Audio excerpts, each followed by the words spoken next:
Shalom Somasa, apa kabar hari ini di Minggu 19 Januari 2025 sebagai bahan sermon kita yang akan kita gumuli bersama dengan kedua narasumber kita, Pendeta Nesaragi dan Pendeta Adrian Purba.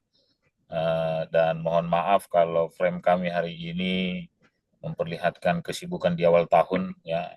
Ada dua orang di dalam mobil. Ya, ini bukan mau pamer mobil ataupun pamer kesibukan, tidak.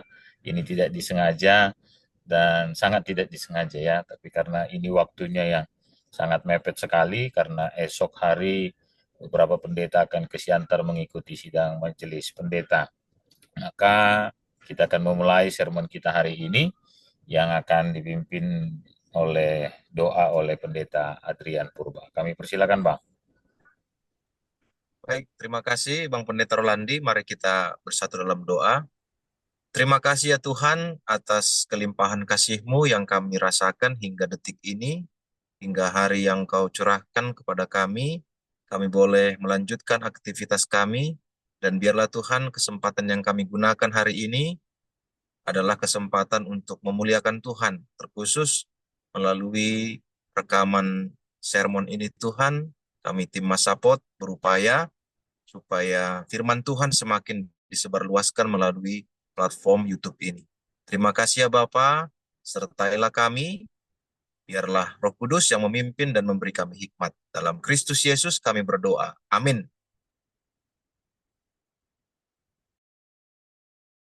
Amin. Ya, terima kasih buat Bang Pendeta Adrian, Raja Nagur Purba. Kita akan membaca teks ambilan ataupun khotbah untuk hari Minggu 19 Januari 2025 dari kitab Yesaya 62 ayat 1 sampai dengan ayat 5. Ya, teman-teman Masapot, sobat-sobat Masapot boleh membuka kitab kita di tempat kita masing-masing.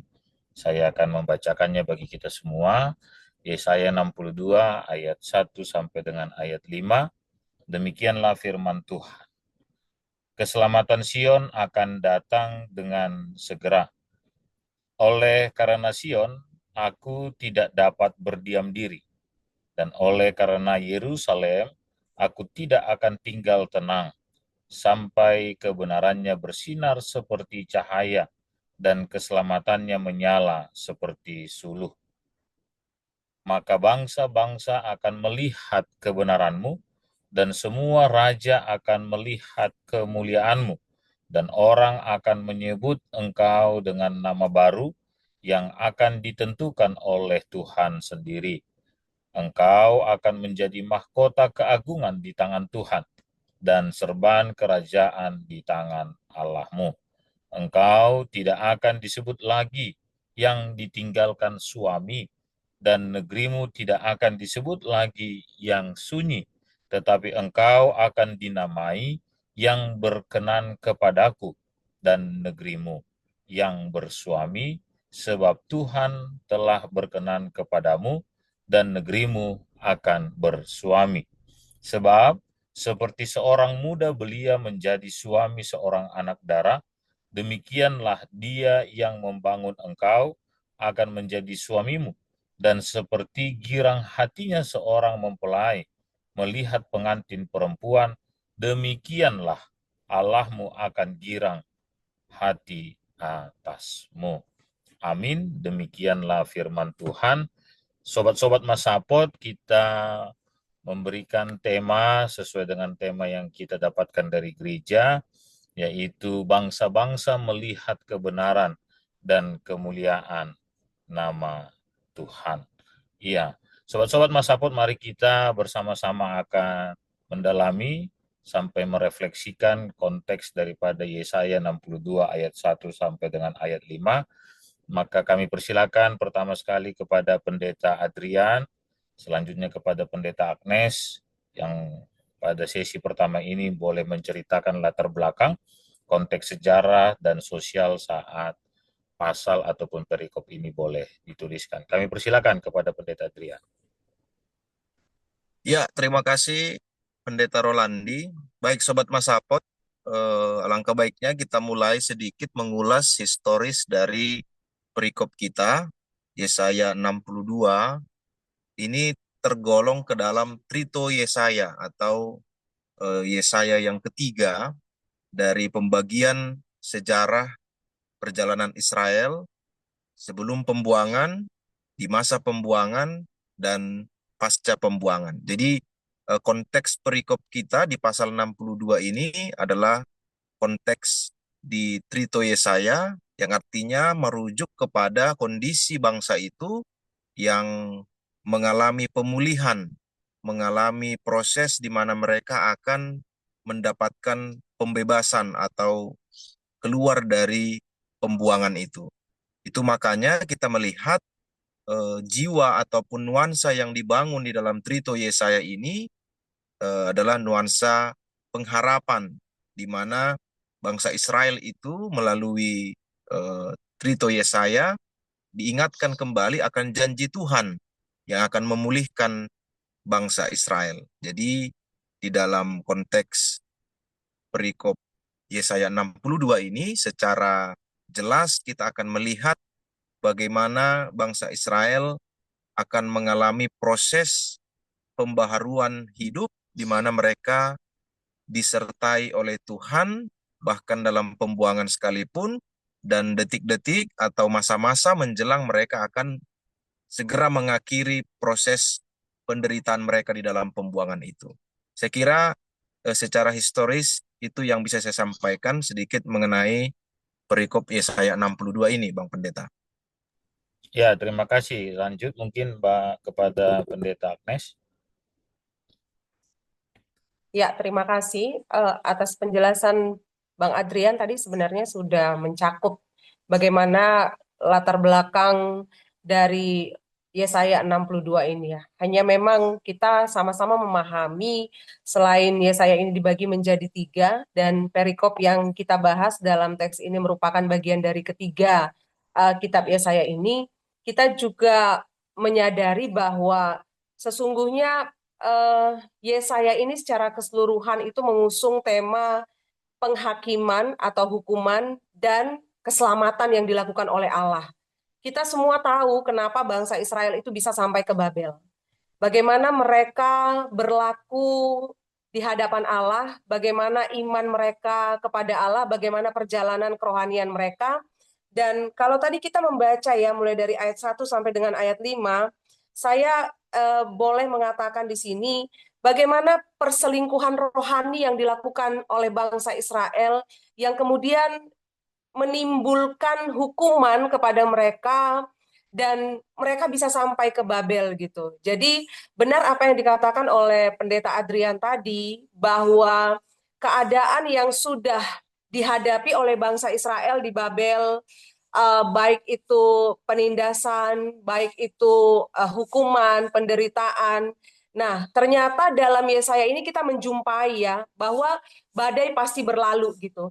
Ada nuansa, ada jiwa yang diutarakan dalam Yesaya 62 ini, bagaimana Yesaya kembali menyampaikan tentang pengharapan terhadap pemulihan, pembebasan mereka yang mungkin hampir 50 sampai 70 tahun mengalami penderitaan di Babel itu.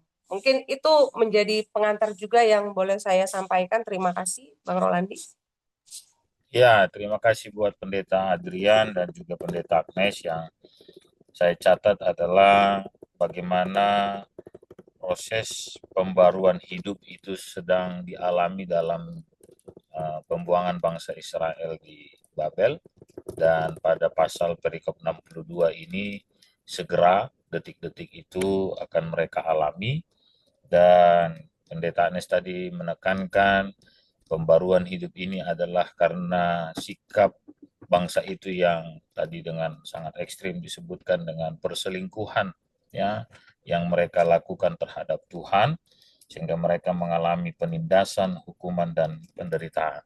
Tapi ada sebuah kepastian bahwa badai itu pasti berlalu ya. Itu yang boleh kita lihat sebagai latar belakang teks secara histori yang sedang terjadi di dalam kitab Yesaya 62 ayat 1 sampai dengan ayat 5.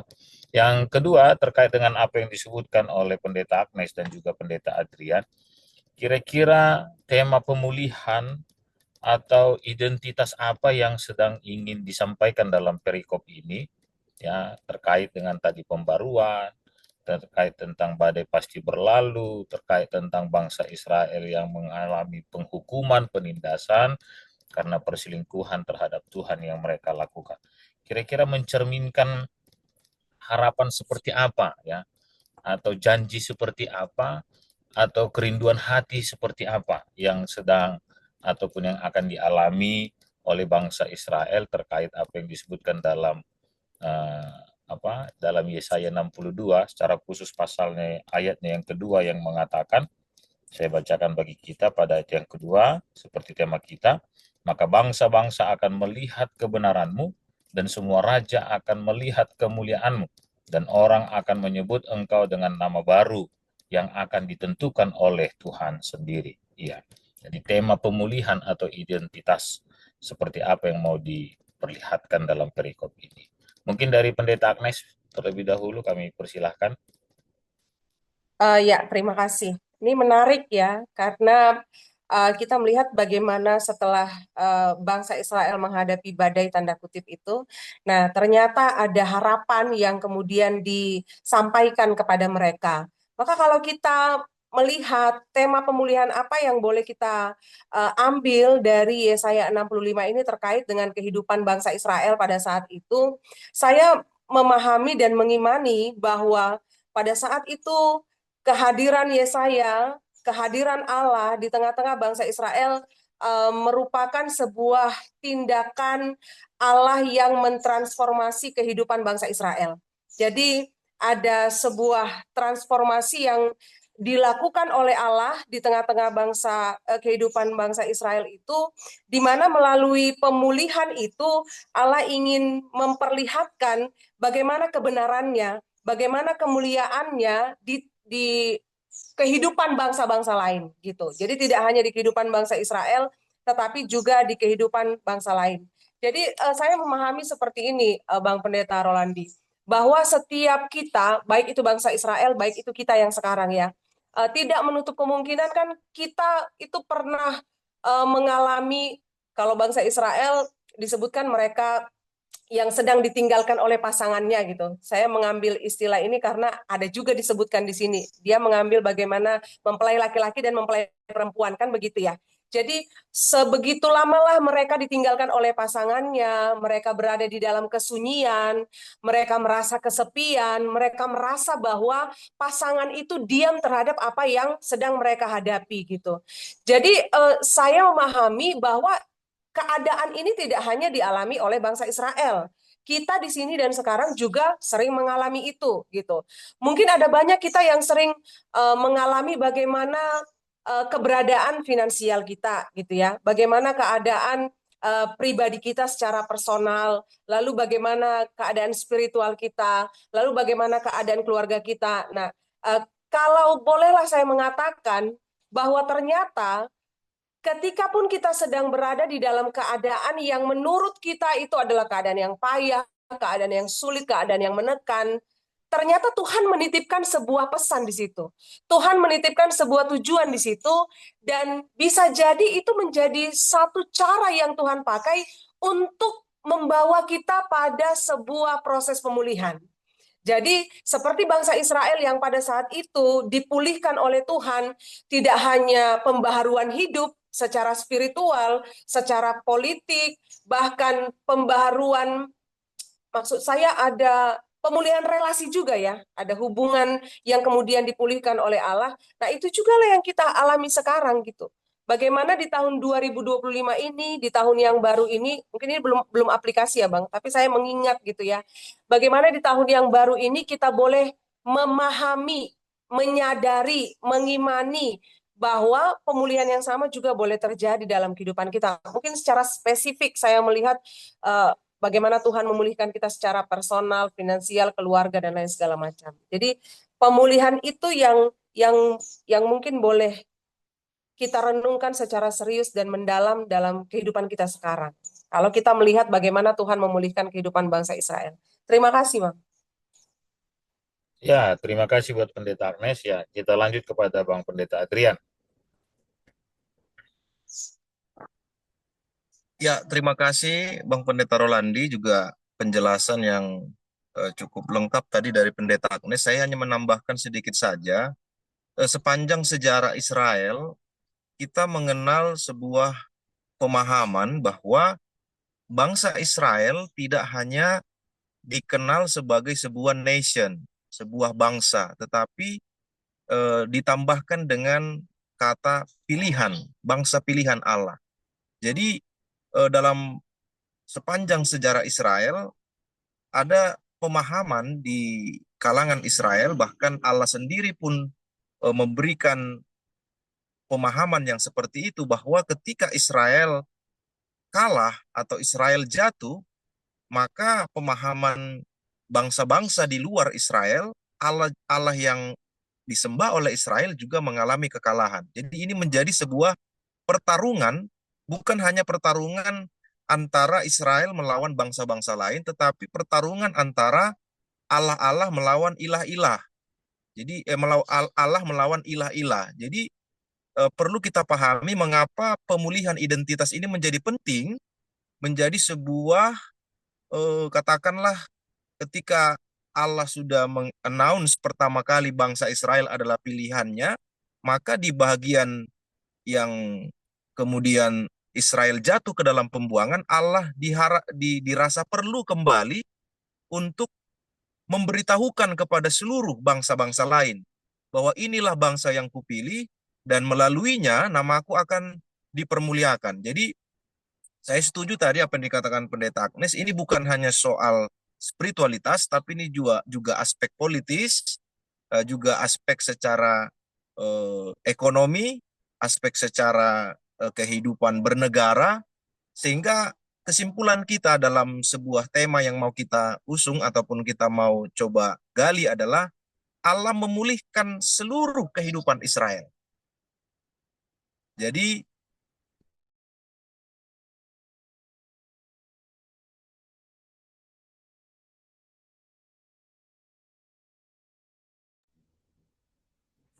Ya, sepertinya ada jaringan yang kurang bagus ya, Somasa, dari Pendeta Adrian Purba. Ya, sebelum jaringannya membaik, apakah ada yang mau ditambahkan oleh Pendeta Agnes terkait keterangan yang tanggung, yang gantung disampaikan oleh Pendeta Adrian? Oke. Em, ya, mungkin saya sedikit menambahkan tentang pemulihan secara holistik itu tadi ya, Ya, yang secara sudah holistik tadi. disebutkan Pendeta Adrian itu. Jadi ketika pada ayat 2 dikatakan tadi bahwa semua bangsa-bangsa akan melihat bagaimana kebenaran dan kemuliaan Allah.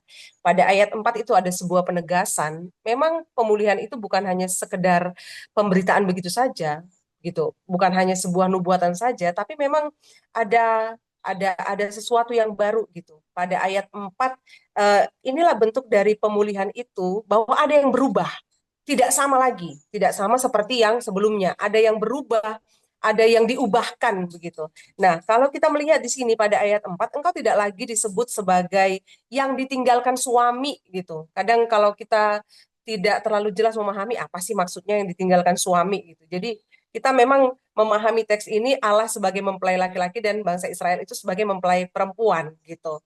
Jadi kata ditinggalkan yang dulunya mereka ditinggalkan suami ini adalah tindakan Allah yang kemudian membawa mereka ke perbudakan Babel itu, ke bangsa Babel gitu ya.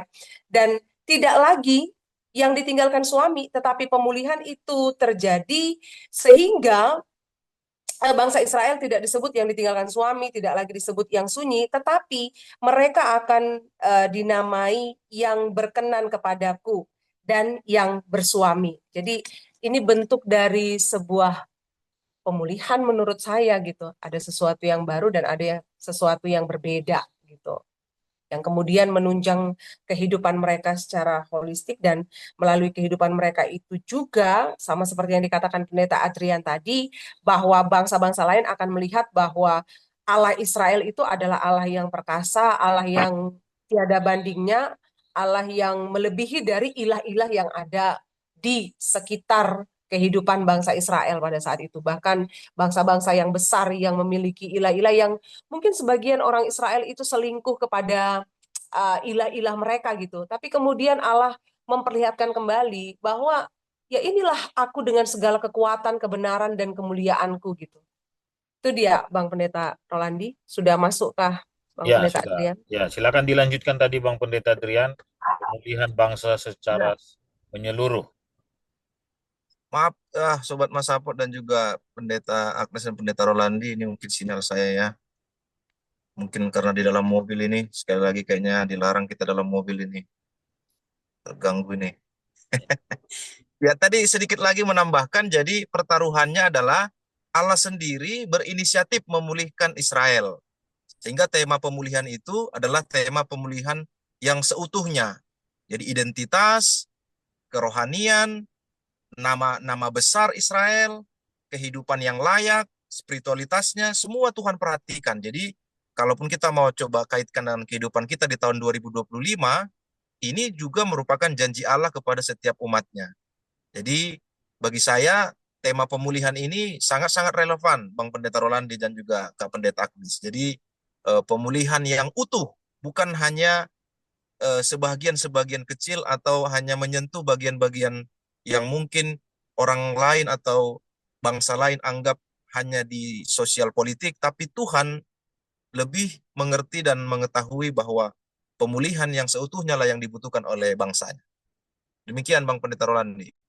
Ya, terima kasih buat penjelasan yang telah disampaikan oleh kedua narasumber kita tentang identitas yang dipulihkan, ya, keberadaan yang dipulihkan secara holistik, secara menyeluruh oleh Tuhan ataupun menjadi sebuah pengharapan, ya, kepada mereka. Tadi juga disinggung tentang bagaimana pemulihan itu bukan hanya berdampak kepada bangsa Israel saja, tetapi juga berdampak kepada bangsa-bangsa lain dalam cara pandang mereka dan juga dalam eh, rasa percaya mereka kepada Tuhan yang kita sebut sebagai Tuhannya orang Israel, ya, yang juga menjadi Tuhan yang menang atas ilah-ilah lain.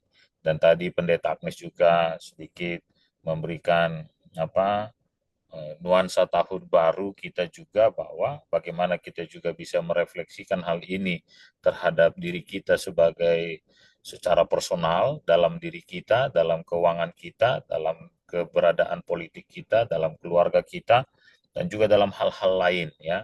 Tapi sekali lagi, pemulihan Tuhan tidak sebahagian-sebahagian saja, tetapi ada pemulihan secara total yang Tuhan berikan bagi kita. Ya, terima kasih.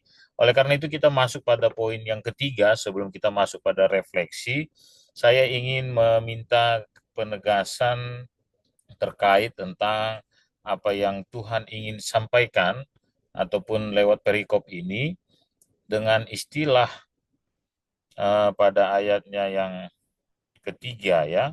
Sebelum kita tadi sampai kepada ayat yang berikutnya, engkau akan menjadi mahkota keagungan di tangan Tuhan, ya. Dan dia menyebutkan juga bahwa pada ayat 4, ya, tidak lagi sebagai bangsa yang ditinggalkan oleh suami. Tadi Pendeta Anies juga sudah singgung sedikit, ya. Dan pada ayat yang kelima, seperti seorang muda belia. Jadi ada sebuah pembanding yang sangat dekat sekali bagi orang-orang Israel pada saat itu dan juga bagi kita, sehingga kita tidak sulit sekali membayangkannya. Tetapi mungkin ada hal-hal penegasan yang boleh ditambahkan oleh Pendeta Agnes atau Pendeta dan Bang Pendeta Adrian dengan hal-hal yang dekat sekali nih dengan seperti istri yang ditinggalkan suami, kan jelas sekali, apalagi dalam tradisi orang Yahudi, ya, sebagai seorang laki-laki dan perempuan, sebagai seorang perempuan, sebagai seorang dara, dan sebagai seorang laki-laki pada ayat yang kelima ini kan dekat sekali dengan kehidupan kita. Tapi mungkin ada penegasan yang lebih dari apa yang bisa kami bayangkan dalam keterbatasan kami. Mungkin kami persilakan dari Bang Pendeta Adrian dan selanjutnya Pendeta Agnes. Iya, terima kasih Bang Pendeta Rolandi. Yang pertama, di ayat 3 tadi soal mahkota, dalam tradisi PL, kita mengenal eksklusivisme Israel. Jadi Allah itu memang menetapkan Israel secara eksklusif, berbeda dengan nuansa perjanjian baru, inklusif yang dibangun, eh, keselamatan soteriologi itu lebih inklusif, tetapi memang di zaman PL harus kita akui eh, Allah memang secara eksklusif memberikan katakanlah tadi mahkota yang kita sebut dengan penghargaan atau status atau identitas ataupun bentuk Tuhan memberikan kasih sayangnya kepada Israel secara eksklusif. Jadi memang isu eksklusif sangat jelas kentara sekali di ayat 3 itu kepada bangsa Israel, bukan kepada bangsa-bangsa lain. Itu kepada bangsa Israel, mahkota itu. Jadi memang eh, kita tidak boleh lantas hanya menyimpulkan eksklusivisme itu, tetapi kita memandang itu dari sudut pandang Allah yang memilih, menetapkan dan memulihkan. Jadi itu dalam dalam keadilan dan juga kewenangan Allah membebaskan dan juga memulihkan bangsanya. Lalu di ayat 4 soal istilah Israel tidak akan ditinggal lagi seperti tidak bersuami begitu, lalu seperti muda belia tadi, saya menyorotinya ini bicara soal relasi. Jadi Israel dalam konteks kejatuhannya di pembuangan Babel dianggap oleh musuh-musuhnya kehilangan relasi atau kehilangan power di mana selama ini Israel dikenal mengandalkan Tuhan, Israel dikenal memiliki Allah yang kuat, yang perkasa, tetapi dengan kejatuhannya tentu olok-olok dan juga ketidakpercayaan bangsa-bangsa lagi kepada keperkasaan Allah Israel itu pun memudar. Maka Allah kembali menegaskan bahwa hubungannya dengan Israel dirajut kembali, relasinya dengan Israel dibangun kembali dengan dasar spiritualitas ketaatan. Jadi Israel dituntut relasi yang taat layaknya suami dan istri atau komitmen seperti muda belia yang membangun relasi yang intim dengan mempelainya. Kira-kira begitu, Bang. Jadi eh, dua hal tadi sangat penting kalau kita mau lompat ke bagian aplikasi soal penetapan akan status identitas umat Israel itu sepenuhnya ada di tangan Allah dan juga relasi tadi, relasi yang kuat dibangun oleh Allah itu sendiri. Demikian Bang Pendeta Rolandi.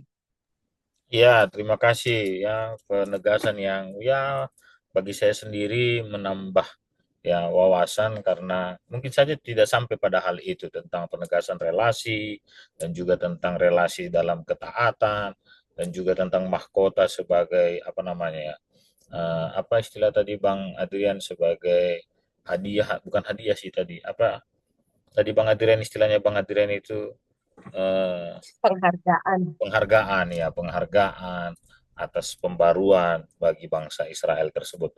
Ya, kami persilakan Pendeta Agnes. Ya, saya menambahkan sedikit saja karena tadi mungkin saya sudah melompat lebih awal ke ayat 4 ini ya, di mana ada em, nama baru memang yang disebutkan di situ. Jadi apa yang disebutkan pada ayat 5 itu ya, seperti seorang muda belia menjadi suami seorang anak darah gitu. Anak darah, demikianlah dia yang membangun engkau akan menjadi suamimu gitu. Jadi ada sebuah kegirangan seorang mempelai melihat pengantin perempuannya, demikian Allahmu akan bergirang gitu. Jadi saya memahami ya, tadi apa yang dikatakan oleh Pendeta Adrian, bahwa dalam sebuah relasi itu ada kesetiaan yang dijunjung, ada ketaatan juga agar di dalam relasi itu ada sebuah pertumbuhan positif yang berdampak kepada kedua belah pihak gitu.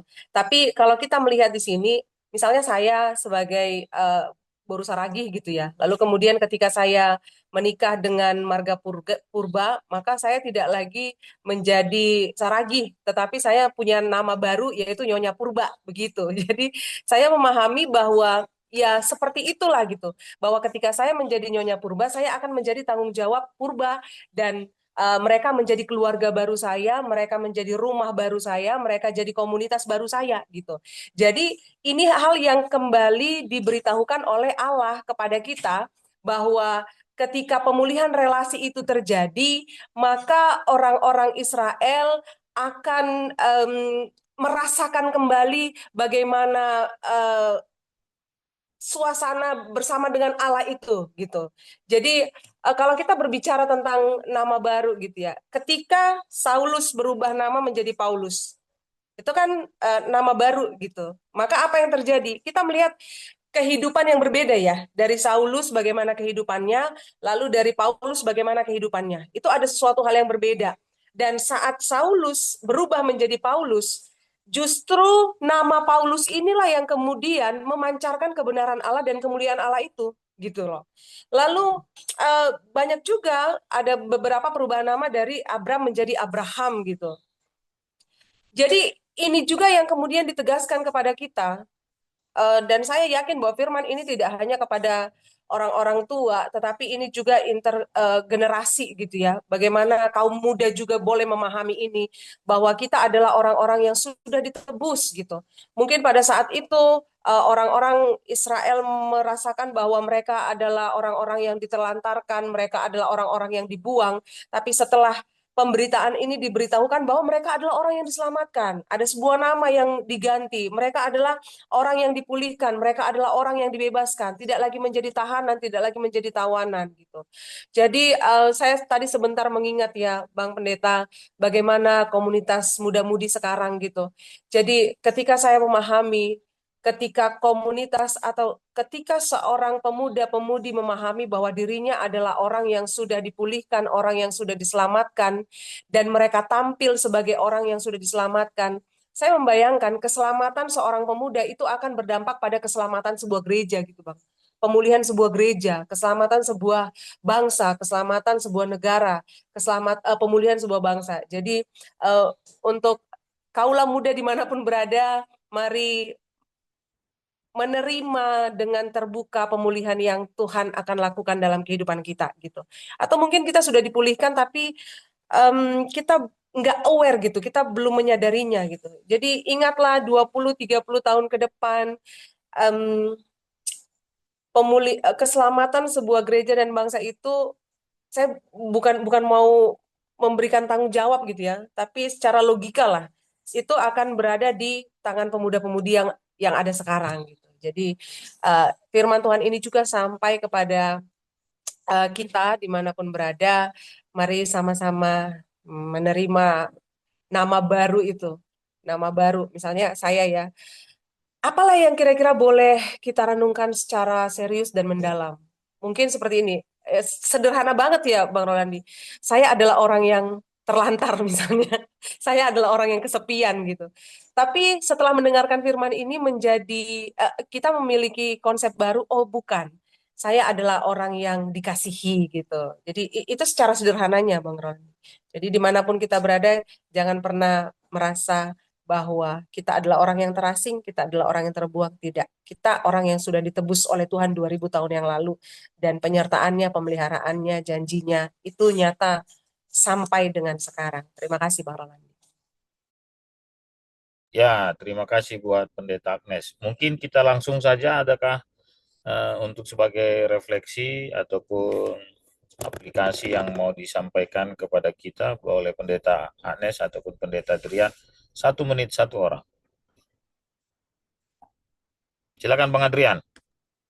Oh ya, oke. Bang Pendeta Rolandi, tadi saya melanjutkan sedikit soal nama baru tadi. Jadi dalam tradisi PL dan juga perjanjian baru yang dilanjutkan oleh Yesus, istilah mempelai laki-laki dan mempelai perempuan itu kan sekarang menjadi milik kita. Tuhanlah sang mempelai laki-laki dan kitalah sang mempelai perempuan, sehingga yang mendapatkan pemulihan atau nama baru itu adalah mempelai perempuan. Maka dalam hal ini kita memposisikan diri kita sebagai mempelai perempuan yang menyambut, yang kemudian menyongsong Allah itu dalam kasihnya yang begitu luar biasa, dan di dalam itu kita mengalami pertumbuhan iman, mengalami relasi yang kuat, dan tentunya pemulihan yang terus-menerus Tuhan akan sertakan di dalam setiap perjalanan hidup kita. Terlebih dalam tahun 2025 saya melihat memang tidak jauh berbeda dengan 2024, tentu akan ada dinamika sosial, dinamika kehidupan yang dialami oleh jemaat. Baik itu anak-anak muda, baik itu yang lansia, baik itu dalam rumah tangga, tapi pastinya kita melihat dalam teks kita ini bahwa Allah memberikan kita penyertaan sekaligus pemulihan yang total itu tadi. Lalu yang terakhir yang mau saya sampaikan sebagai aplikasi, Allah adalah Allah yang memiliki kekuasaan yang tanpa batas. Sehingga dengan hal ini kita memperoleh sebuah pemahaman iman bahwa betapapun kesulitan yang kita alami, Allah sanggup memulihkan. Allah sanggup mengubahkan. Jadi, kalaupun saudara-saudara, sobat-sobat Masapot, di tahun 2025 ini mungkin stagnan atau mengalami kesulitan-kesulitan yang fatal, yang cukup memprihatinkan, bahkan dengan perikop ini kita diyakinkan bahwa Allah sanggup memulihkan, Allah sanggup mengubahkan kondisi kehidupan kita. Jadi tetap berpengharapan layaknya Israel yang setia menunggu janji Allah digenapi, dan tentu dengan kesetiaan, kesabaran, ketekunan kita diperlengkapi, dipersiapkan untuk menerima pemulihan itu sendiri. Terima kasih Bang Pendeta Rolandi. Ya, terima kasih Bang Adrian. Lanjut Pendeta Agnes, 1 minute. Ya, sudah sangat lengkap menurut saya. Saya satu kalimat aja, tidak ada keadaan yang tidak bisa diubahkan oleh Allah, maka semangatlah, berjuanglah di dalam iman, jangan menyerah. Terima kasih. Ya, terima kasih buat kedua narasumber kita. Saya kembali kepada tema ataupun topik kita terkait dalam perikop ini. Bangsa-bangsa, kita akan melihat kebenaran dan kemuliaan Tuhan, maka tetaplah fokus pada kebenaran dan kemuliaan Tuhan menjalani tahun-tahun kehidupan kita di tahun 2025 ini. Terima kasih sobat-sobat Masapot. Kita akan akhiri dalam doa yang dibawakan oleh Pendeta Agnes. Kami persilahkan. Kita bersatu dalam doa. Terima kasih ya Tuhan, Allah Bapa kami yang mengasihi kami dengan kasih yang sempurna. Kami bersyukur kalau pada saat ini kami boleh mendengarkan firman Tuhan. Kami mendengarkan bagaimana berita pemulihan itu boleh terjadi dalam kehidupan bangsa Israel. Dan kami juga percaya bahwa berita pemulihan itu juga boleh sampai kemanapun di setiap orang-orang yang mendengarkan sermon Masapot ini ya Bapak. Biarlah firman Tuhan yang kemudian menggerakkan kami untuk boleh menyadari karya perbuatan Tuhan dalam kehidupan kami, sehingga melalui penyadaran atas penebusan yang sudah Tuhan lakukan dalam kehidupan kami boleh melihat bahwa pada saat ini Tuhan sedang berproses untuk memulihkan setiap kehidupan kami, baik itu anak-anak, pemuda-pemudi, orang tua, dan lansia. Kami percaya ya Tuhan, tidak ada yang tidak mungkin bagi Tuhan.